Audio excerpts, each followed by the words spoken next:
Revenue recovery ആണ് നമ്മുടെ വസ്തുവിനെതിരെ പോകുന്നതെങ്കിൽ അത് നിയന്ത്രിക്കുവാൻ കളക്ടർമാർക്ക് അവകാശം കൊടുത്തുകൊണ്ടാണ് പുതിയ നിയമം സർക്കാർ കൊണ്ടുവന്നിരിക്കുക.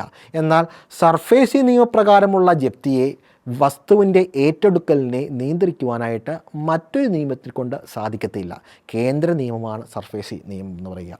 അതുകൊണ്ട് തന്നെ ഈ അടുത്ത കാലത്തായി ഏറെ വരുന്ന ഒരു ചോദ്യമാണ്, ഇങ്ങനെ ഒരു നിയമം വന്നല്ലോ, ഇനി ബാങ്കുകാരൊന്നും ഞങ്ങളെ ജപ്തി ചെയ്യത്തില്ലായിരിക്കാം എന്ന്. ഓർക്കുക, ലോൺ എടുത്തിട്ടുണ്ടെങ്കിൽ അത് തിരിച്ചടയ്ക്കുക എന്ന് പറയുന്നത് നമ്മുടെ കടമയാണ്. ലോണ് നമ്മൾ അവകാശമായിട്ട് സഹായത്തിന് ചെയ്യുമ്പോൾ ബാങ്കുകളുടെ ജോലി എന്ന് പറയുന്നത് അവരുടെ ഇങ്ങനെ കൊടുക്കുകയും അത് തിരിച്ചു മേടിച്ച് മറ്റൊരാൾക്ക് ലോൺ കൊടുക്കുകയും ചെയ്യുകയാണ് ബാങ്കുകൾ ചെയ്യുക. അതാണ് അവരുടെ ബിസിനസ്. അവർ തീർച്ചയായിട്ടും സർഫേസി നിയമപ്രകാരം നിങ്ങളുടെ വസ്തു ഏറ്റെടുക്കുവാൻ സാധ്യതയുണ്ട്. പത്രക്കാളുകളിലോ അല്ലെങ്കിൽ തെറ്റിദ്ധാരണപരമായിട്ടുള്ള വാർത്തകൾ നിങ്ങൾ പെടാതെ നിങ്ങളുടെ ലോൺ തിരിച്ചടയ്ക്കുവാൻ കഴിയുക.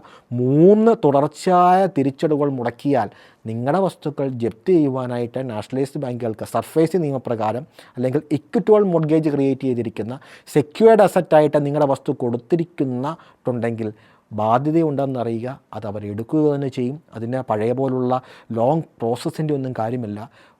ഏകദേശം ഒരു 3 മാസത്തെ കാലയളവിൽ വേണമെങ്കിൽ ഈ കുടിശ്ശിക വരുത്തിയ ശേഷം ബാങ്കുകൾക്ക് നമ്മുടെ വസ്തു ഏറ്റെടുക്കാവുന്നതാണ്.